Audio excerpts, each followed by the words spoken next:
And then at the High School of Performing Arts, where she was a student, I was a teacher. She was not in my class. She was in my homeroom. So I had the opportunity when she lived in New York as a young woman to watch her grow, watch her as a young dancer, a young actress, a young poet, a young writer. Interesting to me, two separations, poets and writers. Poets are also writers. They write poetry. The Russians have an interesting distinction. Poets and prose writers are prosaics. Margo is as far from prosaic as you can get. Her poetry is lyrical, powerful, unique, original imagery with haunting beauty, with a great deal of sensuous and sensual feeling. If you read her poetry, you will realize I am saying the truth.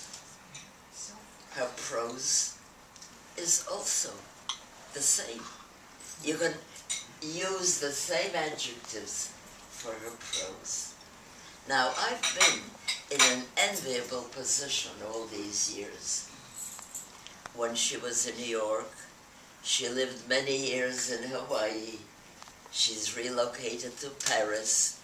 Wherever she was, there was email. And on my email, I used to receive, and that's a great privilege, her new poems, hot from the computer. Sometimes I would get a follow-up,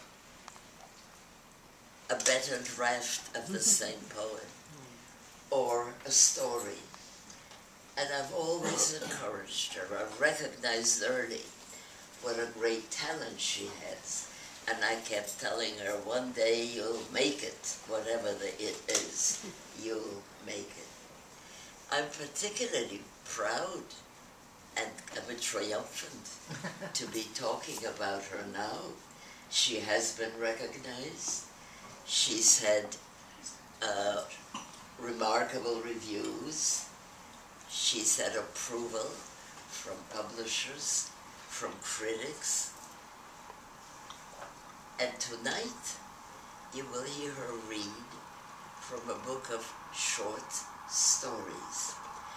I just want to mention something about Margo. I think to be a wonderful poet and prosaic is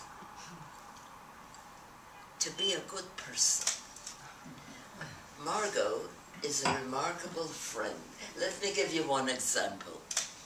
Some years ago, I was in Bratislava, Slovakia, where Sydney, my husband, had a major art show. I fell in Bratislava. It sounds like a song. I fell in Bratislava. I smashed my face in the local hospital. I suppose it was the only hospital in Bratislava. A man, either a doctor or a surgeon, knew no English. He was sewing up my lip. Who was next to me? Margo. She was holding my hand, and through her hand, she poured courage and love into my veins. So it wasn't as terrible as an experience as it could have been. That's what Margo does. I could tell you many, many, many more examples of her brilliance, of her friendship, but I'm very eager to have her read to you. I want to tell Margo, where are you sitting, Margo? Right there.